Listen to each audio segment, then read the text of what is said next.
दोस्तों, अगर आप बिहार में सरकारी शिक्षक बनना चाहते हैं और बीपीएससी शिक्षक भर्ती परीक्षा की आप तैयारी कर रहे हैं, तो वीडियो के अंत तक जरूर बने रहिएगा, क्योंकि मैं आपके लिए वो प्रश्न छांट-छाँट कर लाया हूँ जो बीपीएससी बार-बार एग्जाम में पूछता है। तो चलिए देखते हैं वो कौन-कौन से प्रश्न हैं।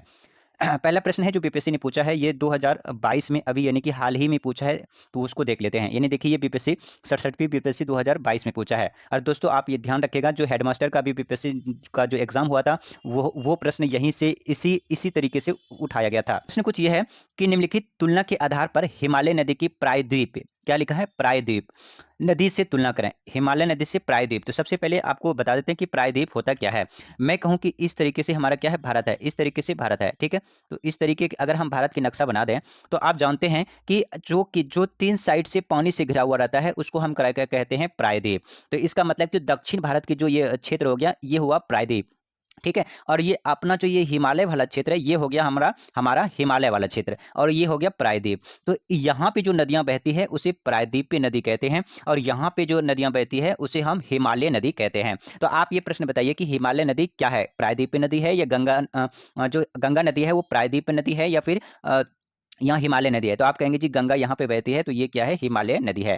चलिए अब हम इसको प्रश्न देख लेते हैं कि कह रहे कि अधिकांश हिमालय नदियां 12 मासी, जबकि अधिकांश प्रायद्वीपीय नदियां वर्षा पर निर्भर करती है। कहने का मतलब ये कह रहा है कि आप ये बताइए कि जो हिमालय नदियां हैं 12 मासी यानी कि 12 महीना वो बहती रहती है। बात सही है, जो हिमालय का क्षेत्र वाली जो ये नदियां हैं, जैसे गंगा नदी है, ये कभी भी सूखती नहीं है, ठीक है। ब्रह्मपुत्र नदी है, ये कभी सूखती नहीं है, और ये 12 महीने तक बहती रहती है। लेकिन यहाँ पे जो नदियां हैं, जैसे कि नर्मदा हो गया, यहाँ पे कावेरी हो गया, ठीक है, गोदावरी हो गया, ये सारी सारी नदियां जो दक्षिण भारत की नदियां हैं, ये सारी की सारी नदियां सूख जाती है, ये 12 मास नहीं बहती है। और ये जब वर्षा होती है तभी ये नदियां उफान लेती है, अदरवाइज ये नदियां सूख जाती है। तो इसलिए हम ये कह सकते हैं कि जो हिमालय वाली नदी है, जैसे गंगा नदी हो गया, बाकी ये सारी नदी है 12 मास यानी कि साल भर बहती रहती है, कभी सूखती नहीं है। लेकिन ये जो दक्षिणीय भारत की नदियां हैं, प्रायद्वीपीय नदियां हैं, ये सूख जाती है, और जब वर्षा होती है तभी ये नदियां बहती है। तो इसका मतलब पहला सही है। दूसरा देखिए, हिमालय नदी की ढाल प्रायद्वीपीय नदी की तुलना में अधिक है। मैं कहूं कि इस वाले क्षेत्र में सबसे ज्यादा ऊंचा है, किस वाले क्षेत्र में, जैसे कि इधर नेपाल हो गया, नेपाल में तो हिमालय है ही, इधर जम्मू कश्मीर हो गया, और इधर इस वाले क्षेत्र में जो है ये सारी ज्यादा ऊंचा है। और जब ऊंचा है तो ज्यादा खाड़ वाली ढलान वाली क्या होगा, नदी होगी। और इधर तो क्या है, समतल भूमि है, और जब ये समतल भूमि है तो इधर कैसी होगी, इधर खाड़ यानी कि खड़ी नदियां नहीं होगी। तो इसलिए हम ये कह सकते हैं जो हिमालय नदी की ढाल है प्रायद्वीपीय नदी की तुलना में अधिक है। इसका मतलब ये भी हमारा सही है। तीसरा पॉइंट देखिए, प्रायद्वीपीय नदियां, प्रायद्वीपीय, जैसे ही आप प्रायद्वीप समझ रहे हैं तो इसका मतलब आप समझ जाइए कि प्रायद्वीपीय नदियां क्या है। तो ये जो प्रायद्वीपीय नदियां हैं, यानी दक्षिण भारत की जो नदियां हैं, हिमालय नदी की तुलना में अधिक रास्ते से अधिक क्षरण का कारण बनता है। तो यहाँ पे देखिए, क्षरण का मतलब क्या होता है, क्षरण का मतलब होता है कि जो नदियां की सालों भर बहती है, वहां पे क्या होता है कि अपने साथ साथ जो दोनों तरफ नदियां जो कटाक्ष कर लेती है, मिट्टी को काट कर क्या करती हैं, ले जाती है दूर। तो ये यहाँ पे तो सालों भर बहती नहीं है नदियां, और ज्यादा पानी भी नहीं होता है, जब बारिश होती है तभी जाके ये नदियां बहती है। तो इसका मतलब क्षरण जो होगा यहाँ पे ज्यादा नहीं होगा। तो इसलिए ये हमारा तीसरा ऑप्शन क्या होगा, गलत हो जाएगा। जब ये तीसरा ऑप्शन गलत हो जाएगा तो आप देख लीजिए हमारा एक और दो आंसर हो जाएगा। तो ऑप्शन नंबर हमारा क्या है, पहला है। या फिर आप इसको एलिमिनेशन मेथड से बिल्कुल आसानी के साथ आंसर तक पहुंच सकते थे। कैसे, जैसे कि देखिए, तीसरा ऑप्शन तो हो ही नहीं सकता है, तो जहां जहां तीन है काट दीजिए, ये भी काट दीजिए, ये भी काट दीजिए, ये इसमें भी तीन है काट दीजिए। ऑप्शन नंबर हमारा एक बच गया, और यही हमारा आंसर है। तो देख रहे हैं किस तरीके से क्वेश्चंस को बीपीएससी सेटअप करता है, और बीपीएससी क्वेश्चन सेट करने के ही नाम से जाना जाता है। तो दोस्तों, अगर आपने चैनल को सब्सक्राइब नहीं किया तो चैनल को सब्सक्राइब जरूर कर लीजिएगा। चलिए आगे और देख लेते हैं इसके बारे में विस्तार से। कह रहे देखिए, अधिकांश जो हिमालय नदियां 12 मासी है, जो कि हिमालय ग्लेशियरों से जल प्रपात करती है, और अधिकांश प्रायद्वीपीय नदियां वर्षा पर निर्भर होती है। प्रायद्वीपीय मतलब नीचे वाली नदियां, दक्षिण भारत की नदियां। नदी की ढाल प्रायद्वीपीय नदी की तुलना में अधिक खड़ा है, और नदी युवा नदी का उदाहरण, ठीक है। और जो हिमालय नदी है युवा, यानी कि आपसे पूछा जाए कि कौन सी नदियां जो है सबसे युवा है, तो वो हो जाएगा हिमालय नदी, ठीक है। हिमालय नदी युवा नदी का उदाहरण है, तथा ये प्रायद्वीपीय नदी की तुलना में अधिक क्षरण करती है। क्योंकि देखिए, जो हिमालय वाली नदियां हैं वो सालों भर बहती रहती है, उसमें पानी की मात्रा ज्यादा रहता है। जैसे गंगा वगैरह में देख लीजिए, पानी बहुत अधिक मात्रा में होती है, और जिसके कारण क्या होगा, अपने दोनों तरफ की जो साइड होती है वो कटाक्ष करके मिट्टी को दूर ले जाती है, ठीक है। और वहीं पर ही जो उत्तर भारत की नदियां हैं वो सारे क्या है कि उसी से बाढ़ भी ज्यादा आता है, ठीक है। चलिए आगे और देख लेते हैं। अगला प्रश्न देखिए, ये भी बीपीएससी ने पूछा गया है, कब पूछा है, तो 67वीं बीपीएससी 2022 में पूछा है। क्या पूछा है, कह रहे दामोदर, कोयल, स्वर्ण रेखा नदियां किससे निकलती है। तो याद रखिएगा, यहां से आप आंसर तक जा सकते हैं। जो स्वर्ण रेखा नदी है वो कहाँ है, झारखंड में है, और वही झारखंड में क्या है, छोटा नागपुर का पठार है। तो इसलिए हम ये कह सकते हैं कि यहाँ पे जो हमारा आंसर हो जाएगा छोटा नागपुर पठार हो जाएगा, ठीक है। चलिए आगे और देख लेते हैं। अगला प्रश्न है जो आपकी स्क्रीन पे तो इसके बारे में और थोड़ा जानकारी देख लेते हैं क्या-क्या है। यहाँ पे देखिए दामोदर, कोयल, स्वर्णरेखा नदियाँ छोटा नागपुर पठार क्षेत्र से झारखंड से निकलती है और जो स्वर्णरेखा स्वतंत्र रूप से बंगाल की खाड़ी में जाके गिरती है, जबकि दामोदर हुगली नदी में मिल जाती है। ठीक है? याद रखिएगा। चलिए आगे और देख लेते हैं। आगे क्या है और देख लेते हैं। तो आगे यहाँ पे प्रश्न है, अगला प्रश्न है, देखिए ये भी बीपीएससी का पूछा हुआ है। कह रहे झुमरी तलैया, मोस्ट इंपोर्टेंट क्वेश्चन है। कई बार बीपीएससी, बिहार पुलिस, बाकी बिहार दरोगा और कई बार ये एग्जाम में पूछा गया है, इसलिए मैं आपके लिए क्वेश्चन उठा के लाया हूँ। कह रहे जो झुमरी तलैया है रेडियो पर गीतों का फरमाइश के लिए प्रसिद्ध है। ठीक है?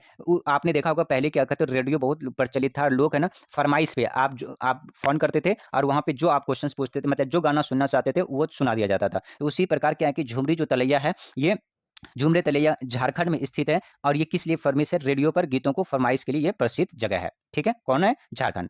चलिए आगे यहाँ पे ऑप्शन नंबर हमारा यहाँ पे हो जाएगा बी। चलिए अगला और यहाँ पे देख लीजिए, तो यहीं पे कुछ और पॉइंट है। कह रहे देखिए अद्यतन में झुमरी तलैया झारखंड राज्य के, ठीक है, कोडरमा जिले में स्थित है। कहाँ पे है? कोडरमा जिले में स्थित है। पहले यह अविभाजित बिहार में था। तो आप सभी जानते हैं झारखंड और बिहार सबसे पहले एक ही, मतलब कि एक ही हुआ करता था। और कब अलग हुआ झारखंड से? झारखंड से जो बिहार है वो 15 नवंबर, कब? 15 नवंबर 2000 को बिहार से झारखंड अलग हो गया था। ठीक है? चलिए आगे और देख लेते हैं जो महत्वपूर्ण है। यहाँ पे देखिए क्वेश्चन है, कह रहा है क्षेत्रफल के अनुसार निम्नलिखित राज्यों का सही अवरोही क्रम में बताना है। अवरोही, ठीक है, आरोही, ठीक है, आरोही और अवरोही दोनों का आप ध्यान रखिएगा। अवरोही का मतलब होता है घटते क्रम में, क्या? घटते क्रम में। ठीक है? सबसे बड़ा, उसके बाद उससे छोटा, उसके बाद छोटा। तो यहाँ पे देखिए क्या हो जाएगा हमारा, जो ये मध्य प्रदेश है, ये मध्य प्रदेश बड़ा है, तो एक नंबर पे हो जाएगा यहाँ पे मध्य प्रदेश, सबसे बड़ा क्षेत्रफल में मध्य प्रदेश हो जाएगा। और यहाँ पे देखिए चूंकि राजस्थान यहाँ दिया नहीं है, तो आप कहेंगे यहाँ ढूंढेंगे कि सबसे बड़ा राज्य कौन सा है क्षेत्रफल की दृष्टि से, राजस्थान आप ढूंढने लगेंगे तो ये राजस्थान आपको मिलेगा नहीं। और जब तक आपको मुख्य पूरी डिटेल पता नहीं होगा तब तक आप क्वेश्चंस को नहीं हल कर सकते हैं। ठीक है? तो यहाँ पे देखिए मध्य प्रदेश पहला ऑप्शन नंबर एक नंबर पे ये हो जाएगा। दूसरे नंबर पे राजस्थान हो जाएगा। ठीक है? तीसरे नंबर पे जो हमारा हो गया आंध्र प्रदेश हो जाएगा, चौथे नंबर पे हो जाएगा बिहार। ठीक है? अब कहोगे सर बिहार तो हमारे 12वें नंबर पे है, तो जी हाँ वो है 12वें नंबर पे, लेकिन यहाँ पे ये 4 ही ऑप्शन दिया था, इसके अकॉर्डिंग मैं आपको बता रहा हूँ। तो यहाँ पे ऑप्शन नंबर हमारा क्या हो जाएगा? डी हो जाएगा। ठीक है? लेकिन अभी करंट सिचुएशन, चूंकि ये बहुत पहले पूछा है, तो करंट में आप अगर देखना चाहें तो करंट में ये किस तरह से पूछ सकता है उसको देख लीजिए। करंट में यहाँ पे अगर देखना चाहें तो करंट में देखिए कि अगर आपसे पूछे सबसे बड़ा राज्य, तो यहाँ पे देखिए सबसे बड़ा एक नंबर पे राजस्थान सबसे बड़ा राज्य हो जाएगा। ठीक है? दूसरे नंबर पे अगर आपसे पूछे तो दूसरे नंबर पे मध्य प्रदेश हो जाएगा। ठीक है? ये याद रखिएगा। तीसरे नंबर पे पूछे तो वो हो जाएगा महाराष्ट्र। कहाँ पे? महाराष्ट्र। और अगर चौथे नंबर पे पूछे तो वो चौथे नंबर पे हमारा हो जाएगा आंध्र प्रदेश। कौन सा? आंध्र प्रदेश, आंध्र प्रदेश। ठीक है? आंध्र प्रदेश। और अगर पांचवां नंबर पे पूछे तो पांचवें नंबर पे हमारा हो जाएगा यूपी। तो ये 5 राज्य को आप नोट कर लीजिएगा, बहुत महत्वपूर्ण है, कहीं ना कहीं क्वेश्चंस आपको देखने को मिल जाएगा, क्योंकि बीपीएससी इसी तरह से क्वेश्चंस को सेट करता है। ठीक है? तो आगे और देख लीजिए, लेकिन हमारा यहाँ चूंकि बिहार का एग्जाम हो रहा है और बिहार टीचर का हो रहा है, तो आप पूछेगा कि बिहार का नंबर क्या है, तो बिहार क्या है कि वो 12वें नंबर पे है। ठीक है? 1 नंबर पे राजस्थान है, 2 नंबर पे मध्य प्रदेश है, 3 नंबर पे महाराष्ट्र है, चौथे नंबर पे आंध्र प्रदेश है और 5वें नंबर पे यूपी है। ये किसमें बता रहा हूं मैं? क्षेत्रफल की दृष्टि से राज्य बता दूं, यानी कि सबसे बड़ा राज्य राजस्थान, उससे थोड़ा छोटा मध्य प्रदेश, उससे छोटा महाराष्ट्र, उससे छोटा थोड़ा आंध्र प्रदेश, उससे छोटा क्या है? यूपी है। तो यही इसी में से वहां पे क्वेश्चंस में सेट करा है, इसलिए देख लीजिएगा। ये किसमें है? ये क्षेत्रफल की दृष्टि से। लेकिन अगर आपको अगर जनसंख्या की दृष्टि से पूछे तो एक नंबर पे यूपी हो जाएगा जनसंख्या की दृष्टि से, और सबसे छोटा पूछे तो वो हो जाएगा सिक्किम। ठीक है? सिक्किम क्या हो जाएगा? सिक्किम जनसंख्या की दृष्टि से। लेकिन अगर वही पूछे क्षेत्रफल की दृष्टि से सबसे छोटा हो जाएगा कौन सा? गोवा। तो इस पॉइंट को आप याद रखिएगा। चलिए अब हम चलते हैं क्वेश्चन की ओर। ठीक है दोस्तों, अगर आप चैनल को सब्सक्राइब नहीं किया तो चैनल को जरूर सब्सक्राइब कर लीजिएगा, ताकि हमें इससे क्या होता है, मोटिवेशन मिलता है और आपको सबसे पहले हमारा वीडियो पहुंचता है। तो चलिए आगे देखते हैं क्वेश्चन। ये है कि क्वेश्चन क्या है कि असम कुल मिलाकर कितने राज्यों से एवं केंद्र शासित क्षेत्रों से घिरा हुआ है? तो आप याद रखिएगा यहाँ पे जो असम जो है, असम सबसे पहले देख लेते हैं असम कहाँ पे है। अगर आप इस तरह से अगर मैप में देखोगे, तो यहाँ पे क्या होता है? ठीक है? यहाँ पे इस जगह हमारा जो असम है यहाँ पे है, और ये चारों जगह यानी कि यहाँ पे ये इसके चारों जगह क्या है? राज्य हैं। टोटल चारों जगह राज्य हैं, और ये वाला टोटल जो है, टोटल कितने? 7 राज्य हैं। कितने हैं? टोटल 7 राज्य हैं। और जो असम चूंकि बीच में है और इसके चारों तरफ राज्य ही राज्य है, स्टेट ही स्टेट है, तो जो असम है टोटल 7 राज्यों से घिरा हुआ है। ठीक है? इसलिए हमारा यहाँ पे ऑप्शन ये हो जाएगा। चलिए देख लेते हैं वो कौन-कौन से राज्य हैं जो कि असम के साथ जुड़ा हुआ है। और याद रखिएगा इन्हीं राज्य को क्या बोलते हैं? इन्हीं राज्य को बोलते हैं 7 सिस्टर स्टेट्स। ठीक है? चलिए आगे यहाँ पे अगर मैप में देखिएगा तो यहाँ पे सबसे ईस्ट वाले क्षेत्र में है सिक्किम है, यहाँ पे अरुणाचल प्रदेश है, यहाँ नागालैंड है, यहाँ मणिपुर है, यहाँ मिजोरम है, यहाँ पे त्रिपुरा है, यहाँ पे मेघालय है और बीच में यहाँ पे असम है। चलिए देख लेते हैं कि वो कौन-कौन से 7 राज्य है। ठीक है? चलिए यहाँ पे ये देख लीजिए वो कौन कौन से 7 राज्य हैं। तो देखिए असम की सीमाएं कुल 7 राज्यों से मिलती है। कोई केंद्र शासित प्रदेश वर्तमान में इस सीमा पर नहीं है, यानी कि पूर्वी क्षेत्र में आप याद रखिएगा कोई भी यहाँ पर केंद्र शासित प्रदेश नहीं है। जिन राज्यों से असम की सीमाएं मिलती है वो कौन कौन से है, देखिए पश्चिम बंगाल इस साइड में हो गया, उसके बाद यहाँ नागालैंड, मिजोरम, मेघालय, अरुणाचल प्रदेश, मणिपुर और त्रिपुरा। तो इसको अगर आप छोड़ दीजिएगा पश्चिम बंगाल को, तो यहाँ पे बाकी ये सारे राज्य और असम, एक और आप असम जोड़ लीजिए। ठीक है, पश्चिम बंगाल को काट के अगर आप असम कर लेंगे तो यही सारे सातों के सातों राज्य क्या हैं, 7 सिस्टर्स के नाम से जाना जाता है। ठीक है, ध्यान रखिएगा। चलिए, और यहाँ से जरूर क्वेश्चंस को पूछा जाएगा, आप तो वो देखिएगा जब आप एग्जाम देंगे। चलिए आगे और देख लेते हैं। यहाँ पे देखिए प्रश्न है कि जो बोडो निवासी है, जो बोडो, देखिए बोडो भाषा भी है और बोडो निवासी भी है, तो वो कहाँ पे है, गारो पहाड़ी में, संथाल परगना में, मध्य प्रदेश में या अमेजन बेसिन में। तो यहाँ पे हमारा हो जाएगा ऑप्शन नंबर गारो पहाड़ी में। ठीक है, देखिए वही प्रश्न यहाँ पे कब पूछा है, 43 बीपीएससी में प्री 1919 में पूछा है। बोडो निवासी कहाँ है, तो अभी बताया कहाँ, ये गारो पहाड़ी में है। चलिए ठीक है, अगला प्रश्न देखिए यहाँ पे क्या है कि भारत की सबसे बड़ी वाह नदी, वाह यानी कि सबसे ज्यादा जो फ्लो करती है वो कौन सी नदी है, सबसे लंबी नदी कौन सी है, तो वो हो जाएगा ऑप्शन नंबर हमारा गंगा हो जाएगा। ठीक है, अगर ये गंगा नदी आप जानते हैं कहाँ पे, यहाँ से उत्तराखंड में निकलती है, और उत्तराखंड में गंगा से पहले भागीरथी और अलकनंदा दोनों जाके मिल जाती है कहाँ पे, देवप्रयाग, और देवप्रयाग कहाँ है, उत्तराखंड में है, और उसके बाद से ये गंगा के नाम से जाना जाता है, जो कि कई सारे राज्य में भी और कई सारे जिले में जाके ये प्रभावित होती है। सबसे पूछा जाए कि कौन से बिहार के किस जिले में सबसे ज्यादा लंबी दूरी तक गंगा है, तो हो जाएगा हमारा पटना। ठीक है, चलिए महानदी के बारे में बात करें तो ये महानदी कहाँ है, उड़ीसा में है। अगर गोदावरी नदी की बात करें, तो अगर आपसे पूछे कि दक्षिणी गंगा किस नाम से जाना जाता है, तो गोदावरी नदी को दक्षिणी गंगा के नाम से जाना जाता है। दूसरा एक क्वेश्चन और पूछा जाता है कि दक्षिण भारत की गंगा कौन सी नाम है, तो वो हो जाएगा कावेरी। कौन सी, कावेरी। दक्षिण भारत की गंगा, दक्षिण भारत की जो गंगा है वो कावेरी हो जाएगा, और दक्षिणी गंगा गोदावरी हो जाएगा। और नर्मदा नदी कहाँ, ये मध्य प्रदेश होकर उधर जाके अरब सागर में गिर जाती है। ठीक है, चलिए आगे और देख लेते हैं जो महत्वपूर्ण पॉइंट है, यहाँ पे कौन कौन सी नदी कितना कितना किलोमीटर है वो देखिए। जो गंगा नदी है 2525 किलोमीटर है, गोदावरी नदी 1465 किलोमीटर, नर्मदा नदी 1312 किलोमीटर है, महानदी 851 किलोमीटर है। ठीक है दोस्तों, चलिए अगला यहाँ पे क्वेश्चन पूछा गया है कि गंगा नदी के किनारे सबसे बड़ा शहर कौन सा है। तो यहाँ पे देखिए गंगा नदी के किनारे जो बड़ा शहर है, सबसे ज्यादा जो बड़ा है वो है कानपुर। पटना की बात करें तो पटना में सबसे ज्यादा गंगा लंबी है, यानी कि सबसे ज्यादा लंबी है, क्योंकि देखिए जो पटना का अगर आप इस तरह से मैप देखेंगे, इस तरह से आप मैप देखेंगे, कुछ इस प्रकार मैप है पटना, तो यहाँ से अगर इस तरह से यहाँ बक्सर है, अब बक्सर में एंट्री मारती है, और यहाँ पे कटिहार है, यहाँ पे कटिहार, और यहाँ पे भागलपुर, और यहाँ पे जाके ये निकल जाती है। इसलिए सबसे ज्यादा जो बिहार में सबसे ज्यादा है पटना जिला में गंगा नदी। ठीक है, चलिए आगे यहाँ पे और प्रश्न देख लेते हैं जो महत्वपूर्ण है, लेकिन इसके पहले ये देख लेते हैं कि जो कानपुर है 2011 के जनसंख्या जो गणना हुआ था 2011 का गणना, उसके अनुसार देखिए क्या है, गंगा नदी के किनारे स्थित कुछ प्रमुख शहर है, वो कौन कौन से हैं। कानपुर है, यहाँ पे क्षेत्रफल है करीब करीब कितना है, 30,15,645 है। अगर पटना की बात करें तो ये है करीब करीब 25,14,590 है। और वाराणसी की बात करें तो 15,97,051 है। इलाहाबाद जो अभी वर्तमान में प्रयागराज से जाना जाता है, ये 14,72,873 जनसंख्या है। ठीक है, तो ये सारे जनसंख्या याद रखेगा।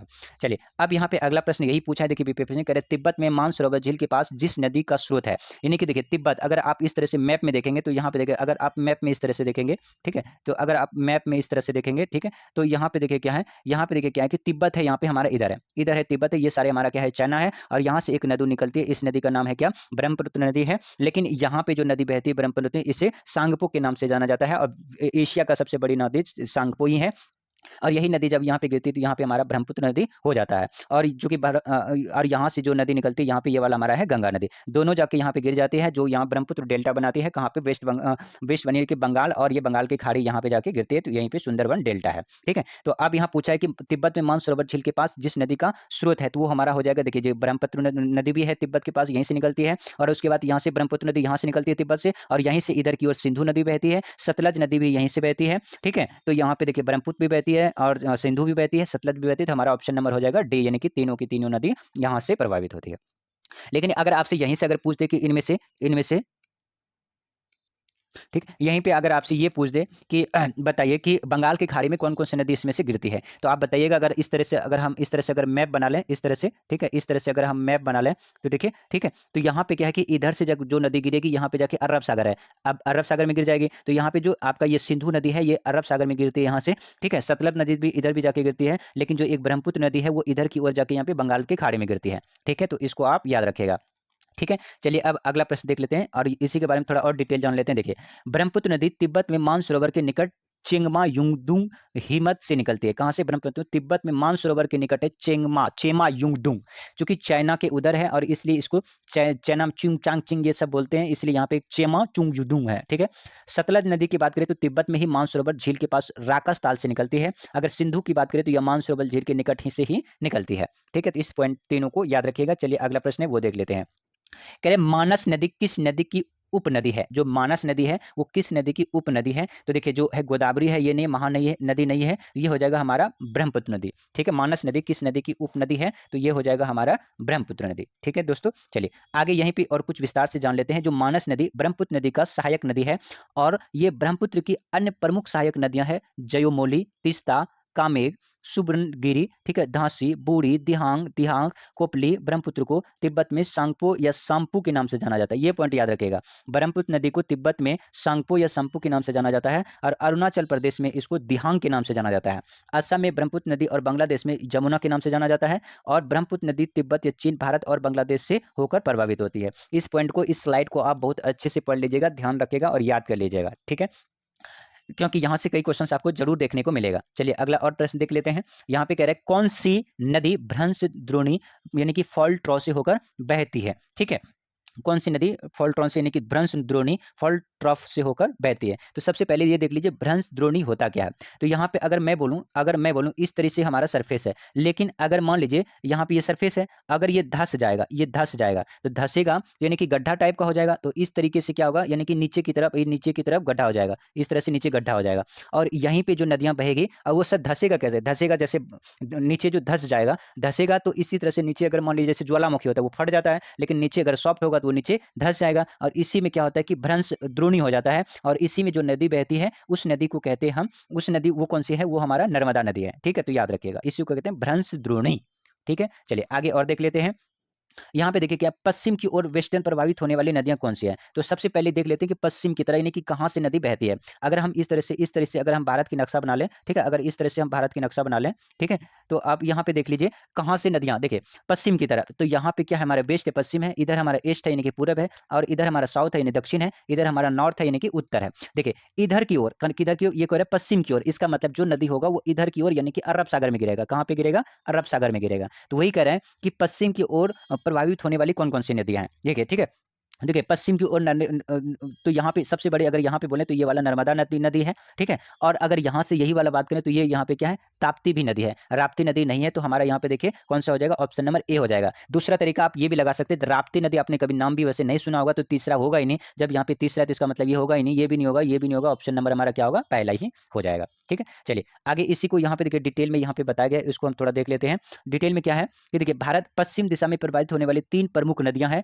नर्मदा नदी है, ताप्ती नदी है और साबरमती है। ये तीनों को याद रख लीजिएगा, तीनों ही।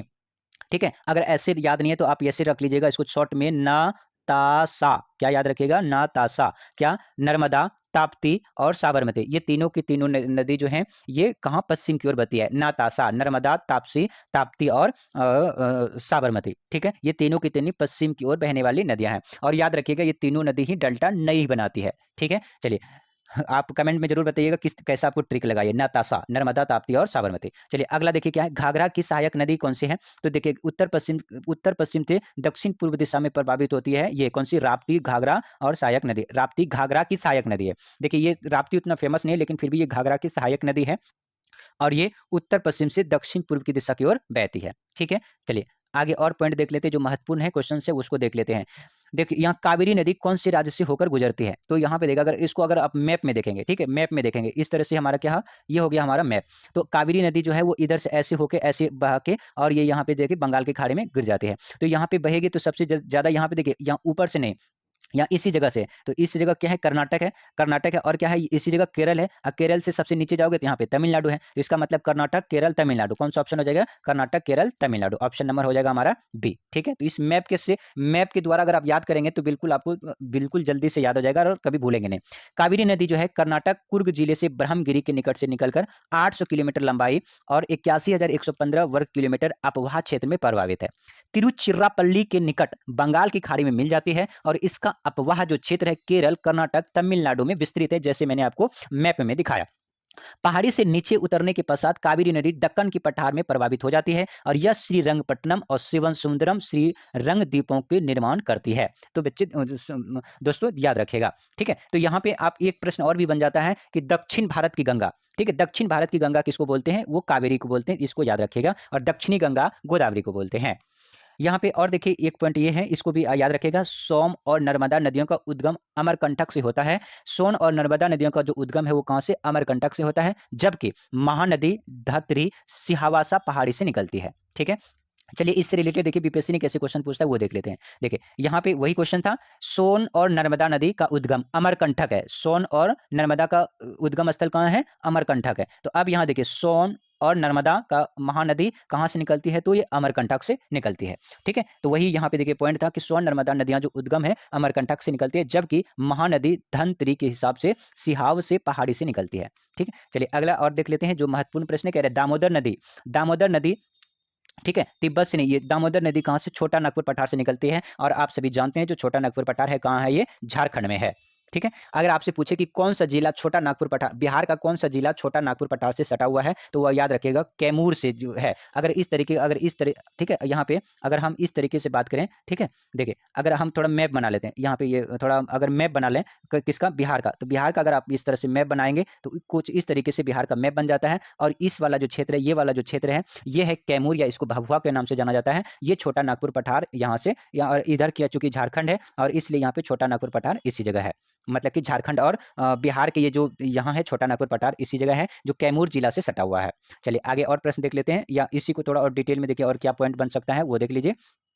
पॉइंट ये है कि दामोदर नदी, दामोदर नदी छोटा नागपुर पठार की पहाड़ी से निकलती है। इसकी कुल लंबाई अगर पूछे तो वो 592 किलोमीटर हो जाएगा। ठीक है, चलिए आगे प्रश्न देखिए यहाँ पे और क्या है। प्रश्न यह है कि निम्न नदियों में सबसे अधिक नदी परिवर्तन, मैक्सिमम शिफ्टिंग ऑफ कोर्स। देखिए मैक्सिमम शिफ्टिंग ऑफ कोर्स बहुत इंपॉर्टेंट है, इसको मार्क करिएगा क्योंकि ये बीपीएससी ने कई जगह इस क्वेश्चन को पूछा है और इसलिए आपके एग्जाम की पॉइंट ऑफ व्यू से भी महत्वपूर्ण है। देखिए शिफ्टिंग ऑफ कोर्स, इसका मतलब होता है सबसे अधिक नदी पथ, जो नदी की अपना पथ बदलते रहे। मान लीजिए कि आपका शहर है कहाँ? कोसी नदी के किनारे। पता चले आपका घर नदी के इस किनारे है और 1 महीने के बाद पता चले नदी वहां से ना बह करके दूसरी जगह शिफ्ट कर गई। तो जो नदी मान लीजिए एक नदी यहाँ से बह रही है, आज यहाँ से बह रही है, पता चले 2 दिन के बाद वो इधर से बहने लगी, पता चली वो नदी यहाँ से नहीं अब इधर से बहने लगी। ठीक है, पता चले 1 महीने के बाद यहाँ से बहने लगी, तो वो नदी है कौन सी? कोसी नदी है। कौन सी? कोसी नदी। ठीक है, कोसी नदी है अधिकतर बार, यानी कि अगर हम इसको बिहार के मैप में देख लें, ठीक है, अगर हम इसको बिहार के मैप में देख लें तो देखिए जो बिहार का अगर मैप में देखिएगा तो इसको जो है इस तरीके से हमारा यहाँ पे क्या है, इस तरह से बिहार का मैप हो जाएगा, इस तरह से बिहार का मैप हो जाएगा। अब कोसी नदी यहाँ से इधर से होके यहाँ पे बहती है, कोसी नदी यहाँ, गंगा नदी यहाँ से निकलती है, यहाँ से ऐसे जाके गिर जाती है, कोसी नदी यहाँ पे आके गिरती है। तो कोसी नदी जब यहाँ पे अगर गिरेगी, यहाँ पे जब गिरेगी तो ये क्या है कि ये शिफ्ट यानी कि अपना रास्ता बदलते रहता है, इसलिए बिहार का शौक बोला जाता है। कोसी नदी को बिहार का शौक बोला जाता है। क्यों बिहार का शौक बोला जाता है? क्योंकि ये बहुत बार ये अपना रास्ता चेंज करते रहते हैं जिससे कि जान माल का खतरा होता है, इसलिए बिहार के शौक बोला जाता है। कोसी नदी को याद रखिएगा।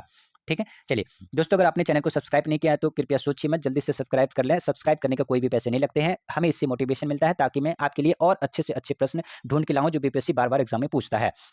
देखिए आगे है कि कोसी अपनी भयंकर बाढ़ों तथा बार-बार मार्ग परिवर्तन करने के लिए विशेष रूप से जानी जाती है। अतः और ये क्या है कि अन्य भी नदियों में कोसी नदी से सर्वाधिक अपने प्रवाह मार्ग को बदलता है। ठीक है दोस्तों, अब देखिए कोसी नदी में बाढ़ बहुत बार-बार ज्यादा बाढ़ आती है कुशीनगर में, कोसी नदी में, और कोसी नदी ही अपना रास्ता चेंज करती रहती है, इसलिए बिहार का शौक कोसी नदी को बोला जाता है और ये अपना मार्ग ज्यादा बदलता है। चलिए अगला प्रश्न और देख लेते हैं जो महत्वपूर्ण है।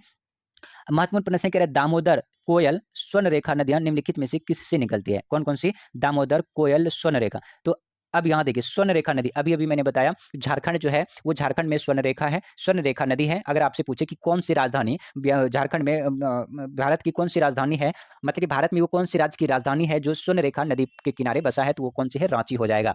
अभी देखिए ये क्वेश्चन अभी हाल ही फिलहाल में बीपीएससी ने पूछा है, 67 बीपीएससी ने। चूंकि देखिए बीपीएससी 5 ऑप्शन देने वाला है और इसी तरह से 5 ऑप्शन देगा, तो आप याद रखेगा। तो देखिए यहाँ पे क्या हो जाएगा, दक्कन का पठार, सेंट्रल हॉलैंड, मेघालय का पठार, तो ऑप्शन नंबर हमारा हो जाएगा छोटा नागपुर का पठार, जो दामोदर नदी, कोयल नदी और स्वर्णरेखा कहाँ पे? छोटा नागपुर पठार से, ऑप्शन नंबर सी हो जाएगा। चलिए आगे और देख लेते हैं। यहाँ पे देखिए प्रश्न है कह रहे कि आम्र वर्षा, मैंगो शॉवर, ठीक है, मैंगो शॉवर, आमों की बौछार, आम्र वर्षा मतलब आमों की बौछार, आम का टपकना, बिहार एवं बंगाल में मार्च अप्रैल में होने वाली वर्षा और आम की फसल। ठीक है, तो इस क्वेश्चंस को करने के लिए आपको मैं पहले आपको इसका बता देता हूं कि ये आम्र वर्षा होता क्या है और फिर आप उसका खुद आंसर करिएगा। देखिए, कर्नाटक एवं केरल में अप्रैल महीने में तड़ित झांझावत के साथ होने वाली वर्षा को चेरी ब्लॉच कहते हैं। दोस्तों ये बहुत इंपॉर्टेंट पॉइंट है, कहेगा कि ये और एससीईआरटी और एनसीईआरटी दोनों में ये दिया हुआ है। चेरी ब्लॉच क्या है? तो चेरी ब्लॉच क्या है? एक वर्षा है और चूंकि कर्नाटक और केरल में अप्रैल महीने में, देखिए वैसे तो सामान्यतः अप्रैल महीने में बारिश होता नहीं है, लेकिन जो ये सामान्यतः कर्नाटक और केरल में अप्रैल महीने में तड़ित झंझावात के साथ, यानी कि आंधी तूफान और जो बादल गरजने के साथ जो वर्षा होती है उसको हम क्या बोलते हैं? चेरी ब्लॉच करते हैं। इस पॉइंट को आप याद रखिएगा, महत्वपूर्ण पॉइंट है कि चेरी ब्लॉच क्या है।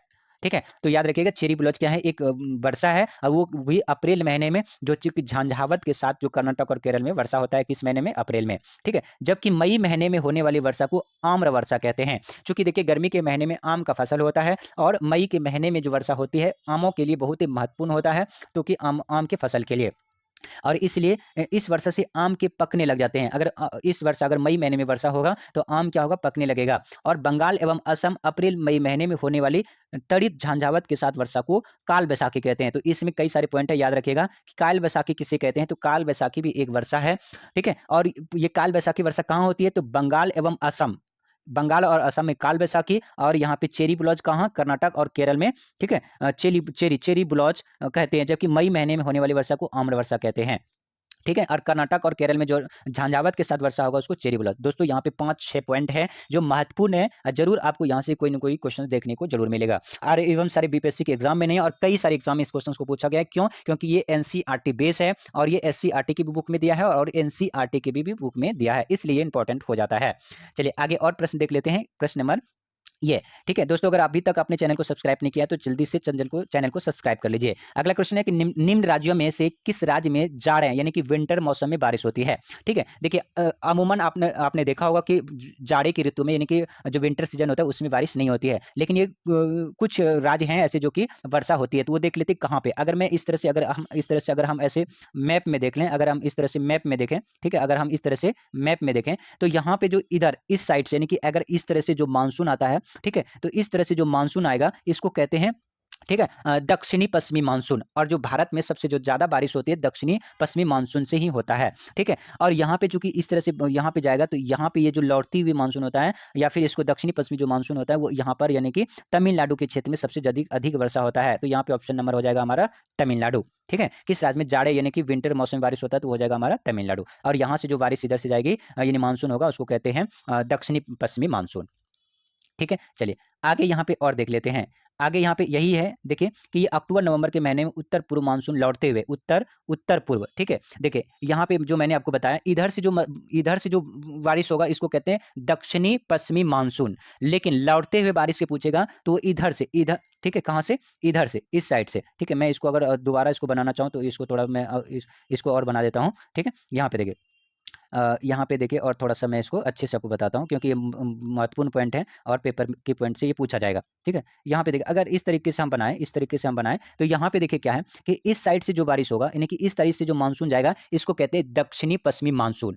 ठीक है? दक्षिणी पश्चिमी मानसून, यानी कि ये चूँकि ये साउथ है और इधर वेस्ट है, साउथ वेस्टर्न ये जो मानसून होगा ये यहाँ से जाता है और इसी मानसून से, यानी कि इधर की मानसून से भारत में सबसे ज़्यादा बारिश होती है। ठीक है, अब क्वेश्चन में पूछा है कि लौटता हुआ बारिश, तो ये देखिए क्या है कि सदर्न ईस्ट, इधर से चूंकि बारिश इधर से जो लौटेगा वो इधर जाके बारिश करेगी, ऐसे जाके बारिश करेगी। तो ये वाला कहाँ है? तमिलनाडु में। इधर से आएगी तो यहाँ लौट के यहाँ पे तमिलनाडु में बारिश करेगी। ठीक है, तो इसलिए तमिलनाडु में लौटता हुआ और ये जाड़े के मौसम में बारिश होता है। और ये कब होता है? ये होता है अक्टूबर नवंबर में। कब? अक्टूबर नवंबर में। इसको याद रखिएगा। अगर आपसे पूछे कि दक्षिणी पूर्वी भारत में सबसे ज्यादा बारिश किससे होती है, तो दक्षिणी पश्चिमी से मानसून से सबसे ज्यादा बारिश होती है। और आपसे पूछे कि लौटते हुए बारिश जो ठंडी के मौसम में होता है, विंटर सीजन में, वो तमिलनाडु में होती है और वो दक्षिण पूरब से बारिश होती है। ध्यान रखिएगा। वही अब यहाँ पे देखिए क्या है कि जो अक्टूबर नवंबर महीने में उत्तर पूर्व मानसून बोले तो अभी जैसे मैंने आपको बताया कि यहाँ पे अगर मान लीजिए, अगर मैं इस तरह से हम अगर इस तरह से भारत को अगर मैप हम अगर ऐसे बना लें तो यहाँ से जो बारिश होगी इधर से आके यहाँ पे लौटेगा, यानी इधर से बारिश लौटेगा और यहाँ बरसात होगी, यहाँ पे इस क्षेत्र में। तो इसी देखिए यहाँ पे चूंकि इधर को कहते हैं ईस्ट और इधर है साउथ, तो साउथ ईस्ट यानी कि दक्षिणी पूर्वी। तो दक्षिणी पूर्वी भारत में जो बारिश होती है ये लौटते हुए मानसून है। कौन से है? लौटते हुए मानसून है। और ये कहाँ से? उत्तर पूर्व। ठीक है, उत्तर पूर्व यानी कि इधर उत्तर है और इधर से जो ये पूर्व होगा तो यहाँ पे क्या होगा, लौटते हुए मानसून। ठीक है, तमिलनाडु के तटवर्ती इलाकों में 65 से, ठीक है, कैसे 65 से 75 सेंटीमीटर तक बारिश होती है। तो इस पॉइंट को याद रखिएगा, क्योंकि ठीक है दक्षिण और ईस्ट यहाँ से अगर अगर पूछे कि लौट कहाँ रहा है तो ये उत्तर से, उत्तर पूर्व से लौट कर दक्षिण ईस्ट में जाके बरसात करती है। ठीक है, याद रखिएगा। चलिए आगे और देख लेते हैं जो महत्वपूर्ण है, चेरापूंजी। तो अभी आप सभी जानते हैं ये चेरापूंजी कहाँ है, ये मेघालय में है। कहाँ पे, मेघालय, कहाँ पे है, मेघालय में है चेरापूंजी। और यहीं पे एक जगह है जिसका नाम है चेरापूंजी, सबसे ज्यादा बारिश यहीं होती है। लेकिन ये पहले ये होता था, लेकिन अभी के फिलहाल से ये देखिए, चूंकि ये तो बहुत पहले क्वेश्चन पूछा है और ये इसीलिए यहाँ पे चेरापूंजी है, लेकिन फिलहाल अभी चेरापूंजी में नहीं, वो होता है मानसिम राव। कहाँ पे, मानसिम, मानसिम राव। ये भी कहाँ है, ये भी है मेघालय में, ये भी कहाँ है, मेघालय में। तो यहाँ पे देखिए चेरापूंजी आपको दिया अगर रहे तो आप लगाइएगा आंसर में मानसिम राव। ठीक है, मानसिम राव, ये भी कहाँ है, मेघालय। सबसे ज्यादा बारिश यहीं होता है। चलिए आगे और पॉइंट देख लेते हैं जो महत्वपूर्ण है। कह रहे हैं कि यहाँ पे देखिए प्राकृतिक आपदाएं और प्रदेश, ये सबसे ज्यादा बाढ़ है। तो देखिए अगर मैं इसको मैप में देखें, देखिए प्यारे दोस्तों मैं आपको मैप इसलिए बता रहा हूँ कि मैप में चीजें बहुत जल्दी याद होती है और कभी भूलते नहीं है। अगर हम इस तरह से भारत की इस तरह से हम अगर मैप बना लें, अगर इस तरह से हम मैप बना लें, ठीक है, इस तरह से अगर हम मैप बना लें, तो आप सभी जानते हैं, आप सभी जानते हैं कि जो गंगा नदी यहाँ से बहती है, इधर जो बहती है, तो इसी क्षेत्र में सबसे ज्यादा बाढ़ आती है। इधर आपने सुना नहीं होगा कि महाराष्ट्र में, केरल में, कर्नाटक में, गोवा में कभी इस तरह से बाढ़ आता है। सबसे ज्यादा बाढ़ यहीं आता है इसी क्षेत्र में। कहाँ पे, तो ये यूपी, बिहार, ठीक है, जो इधर हो गया छत्तीसगढ़, बाकी इधर हो गया कहाँ पे, ये पश्चिम बंगाल, इस क्षेत्र में सबसे बाढ़ ज्यादा आता है क्योंकि गंगा नदी है और सबसे ज्यादा सालों भर बहती है पानी। तो यहाँ पे देखिए तो बाढ़ सबसे ज्यादा कहाँ आएगा, उत्तर प्रदेश तथा बिहार। तो यहाँ पे देखिए क्या हो जाएगा, ऑप्शन नंबर यहाँ पे ये आ जाएगा। ठीक है, उत्तर प्रदेश तथा बिहार। ठीक है, तो ऑप्शन नंबर ए का तीन, ए का तीन हमारा कौन सा है ऑप्शन, ये दोनों है। अब आगे देख लीजिए ऑप्शन नंबर तीन, बी, बी का भूकंप सबसे ज्यादा। तो देखिए भूकंप में, पहाड़ी क्षेत्र में भूकंप सबसे ज्यादा आता है। तो पहाड़ी क्षेत्र, तो यहाँ पे हिमालय प्रदेश है, हिमालय पर हिमालय क्षेत्र है। ठीक है, तो ये बी का हो जाएगा एक। और अगर सूखा कहाँ पड़ेगा, सबसे ज्यादा सूखा कहाँ पड़ेगा, ठीक है, तो यहाँ पे देखिए अगर सूखा, झारखंड तथा उत्तरी उड़ीसा में सबसे ज्यादा क्या पड़ता है, सूखा पड़ता है। ठीक है, नहीं यह झारखंड तथा उत्तरी, उधर तो ये झारखंड यहाँ पे है तो इधर तो ज्यादा सूखा पड़ता नहीं है। ठीक है, तो यहाँ पे हमारा मध्यवर्ती पूर्वी इस वाले क्षेत्र में सबसे ज्यादा क्या है, सूखा पड़ता है। और जबकि चक्रवात वगैरह आता है यहाँ पे। तो यहाँ पे ए का तीन, ए का तीन ये हो गया। बी, बी का क्या है, बी का एक, बी का एक ये हो गया। उसके बाद सी, सी का चार, सी का चार ये हो गया। और ये डी का दो, यानी कि ऑप्शन नंबर हो जाएगा हमारा बी। ठीक है, चलिए आगे और देख लेते हैं जो इसके बारे में महत्वपूर्ण विस्तार है। कह रहे देखिए बाढ़ों की गणना करने के लिए बाढ़ पूर्वानुमान संगठन, फ्लड क्रास्टिंग ऑर्गेनाइजेशन की स्थापना की गई है। देश के 22 बाढ़ प्रभावित राज्य, यानी कि जो 22 राज्य हैं वो बाढ़ से प्रभावित राज्य हैं, लेकिन 3 केंद्र शासित प्रदेश भी हैं जिसमें कि 328 स्टेशनों को चिन्हित किया गया है। ठीक है, तो सर्वाधिक जो स्टेशन है 44 स्टेशन उत्तर प्रदेश में है और 43 स्टेशन जो है बिहार के साथ दूसरे स्थान पे है। स्टेशन का मतलब यहाँ पे है कि ये चिन्हित क्या किया गया है कि कौन कौन से शहर में कहाँ कहाँ पे बाढ़ आ सकता है। इससे रिलेटेड क्वेश्चन सभी हाल फिलहाल में बाढ़ आया है दिल्ली में और भी कई जगह, तो इसलिए ये क्वेश्चन महत्वपूर्ण हो जाता है और आपके एग्जाम की पॉइंट ऑफ व्यू से ही। ठीक है, इसको देख लीजिएगा। ठीक है, आगे देखिए भूकंप प्रभावित क्षेत्र हिमालय एवं गिरिपथ क्षेत्र उत्तर भारत है, उत्तरी पूर्वी भारत है, सिंधु गंगा बेसिन है, कांबे और कच्छ का रण है, अंडमान और निकोबार द्वीप समूह है। सूखा से प्रभावित क्षेत्र मध्य पूर्वी भारत है और जबकि चक्रवात का क्षेत्र भारत के पूर्वी तट को प्रभावित करता है। पश्चिम तट पर अरब सागर भी आते हैं। ठीक है, और पूर्वी तट बंगाल की खाड़ी में उठने वाले चक्रवात हैं और यहाँ पे उड़ीसा राज्य में चक्रवात आवृत्ति की संख्या सर्वाधिक है। तो यहाँ पे एक पॉइंट आप ये याद रखिए, अगर इस तरह से अगर हम भारत के नक्शा को अगर इस तरह से बना दें तो इस वाले क्षेत्र है बंगाल की खाड़ी और इस वाले क्षेत्र को कहते हैं अरब सागर। ठीक है, याद रखिएगा। चलिए आगे और देख लेते हैं जो महत्वपूर्ण है प्रश्न है वो देख लेते हैं। अगला महत्वपूर्ण प्रश्न है, करे केरावास मृत्तिका जो जाफरान केसर का एक साथ स्थानीय प्रकार है, उत्पादन के लिए उपयोगी पाई जाती है। तो अभी मैंने कुछ जो पिछला सेशन आपने अगर जिस कैंडिडेट में वो देखा होगा वीडियो, उसमें मैंने आपको बताया तो जो केरवा एक मिट्टी होता है जो केसर यानी कि जैफरान की खेती करने के लिए बहुत उपयुक्त माना जाता है और वो है कहाँ, वो मिट्टी पाई जाती है जम्मू कश्मीर में। इसलिए सबसे ज्यादा सैफरॉन या फिर केसर की जो खेती की जाती है वो जम्मू कश्मीर में की जाती है। तो यहाँ पे हमारा ऑप्शन नंबर पहला ही हो जाएगा। ठीक है, तो अगला प्रश्न देख लेते हैं दोस्तों। अगर अभी तक आपने चैनल को सब्सक्राइब नहीं किया तो चैनल को जरूर से जरूर सब्सक्राइब कर लीजिएगा ताकि हमें मोटिवेशन मिले और आपके लिए मैं बहुत छांट छांट कर वो प्रश्न लाऊं जो बीपीएससी में जरूर वो पूछा जाएगा। चलिए आगे देख लीजिए। केरवा, देखिए फिर दोबारा यही क्वेश्चन पूछा है। अभी देखिए कब पूछा है, 2022 में। ठीक है, क्या केरवा, केरवा क्या है, एक प्रकार का मिट्टी है जो सेफ्रॉन या फिर केसर की खेती के लिए बहुत महत्वपूर्ण है और सबसे ज्यादा ये जो मिट्टी पाई जाती है कहां पर, जम्मू कश्मीर में। तो ऑप्शन नंबर हमारा हो जाएगा कौन सा, बी ऑप्शन नंबर हो जाएगा। ठीक है, अगला प्रश्न देख लीजिए जो महत्वपूर्ण है यहाँ पे। अगला प्रश्न है रैगुड़, यानी रैगुड़, रैगड़ या फिर रैगुर किसका नाम है। तो ये जो काली मिट्टी होता है इस काली मिट्टी को रैगुड़ बोला जाता है और ये कपास की खेती के लिए बहुत ही महत्वपूर्ण माना जाता है। यहाँ पे कुछ महत्वपूर्ण है जो इस वाले स्लाइड से बहुत इंपॉर्टेंट है, इसको भी याद रखिएगा। कई जगह यहाँ पे शायद बीपीएससी एसएससी हो, बैंकिंग हो, रेलवे हो या कोई भी एग्जाम हो, यहाँ से क्वेश्चन जरूर बनता है। और इस मिट्टी से यानी काली मिट्टी से, काली मिट्टी को स्थानीय रूप से रेगुड़ या रेगड़ की मिट्टी कहा जाता है। ये कपास मिट्टी यानी कपासी मिट्टी भी बोलते हैं। क्यों कपासी मिट्टी बोलते हैं? क्योंकि कपास की खेती सबसे ज्यादा यहाँ पे होती है। उष्णकटिबंधीय, देखिए उष्णकटिबंधीय चेरनोजम आदि अलग अलग नामों से जाना जाता है। तो सबसे पहले अगर मैं अब बोलूं कि उष्णकटिबंधीय ये क्षेत्र क्या है, तो उष्णकटिबंधीय अगर हम थोड़ा सा अगर मैप को थोड़ा देख लेते हैं, ठीक है, मैप को अगर इस तरह से अगर हम पृथ्वी को बना दें, ठीक है, पृथ्वी की थोड़ा नक्शा को और अच्छे से बना लेते हैं, फिर हम इसको और आपको बताता हूं डिटेल। ये उष्णकटिबंधीय क्षेत्र क्या होता है, टेम्परेट जोन क्या होता है। तो अगर इस तरह से अगर हम अपना गोला यानी कि ग्लोब को बना लें, तो यहाँ पे देखिए इस वाले क्षेत्र को आप जानते हैं, इसको क्या बोलते हैं, भूमध्य रेखा बोलते हैं, इसको भूमध्य रेखा बोलते हैं। और अगर इस वाले क्षेत्र को बोलें तो आप इसे बोलते हैं कर्क रेखा, इसको कर्क रेखा बोलते हैं। और इसी को आप क्या बोलते हैं, इसको आप बोलते हैं मकर रेखा। तो इस वाले क्षेत्र में देखिए, इस वाले क्षेत्र जो होता है, इसमें सबसे ज्यादा गर्मी होती है और सबसे ज्यादा बारिश भी होती है, और इसीलिए इस वाले को कहते हैं उष्णकटिबंधीय क्षेत्र। क्या बोलते हैं? उष्णकटिबंधीय क्षेत्र बोलते हैं। और यहाँ पे देखिए देखिए यहाँ पे सूरज की रोशनी ज्यादा नहीं पहुंचती है, तिरछी पहुंचती है, तो इस वाले क्षेत्र को कहते हैं शीतोष्ण कटिबंधीय, ये इसको कहते हैं शीतोष्ण कटिबंधीय क्षेत्र। और इस वाले पार्ट को भी कहते हैं शीतोष्ण कटिबंधीय क्षेत्र। तो ये दोनों याद रखेगा, इस वाले क्षेत्र को शीतोष्ण कटिबंधीय क्षेत्र, और इस वाले को भी कहते हैं शीतोष्ण कटिबंधीय क्षेत्र, और इस वाले क्षेत्र को कहते हैं उष्ण कटिबंधीय क्षेत्र। ठीक है, चलिए अब आगे हम देख लेते हैं अपने क्वेश्चन में।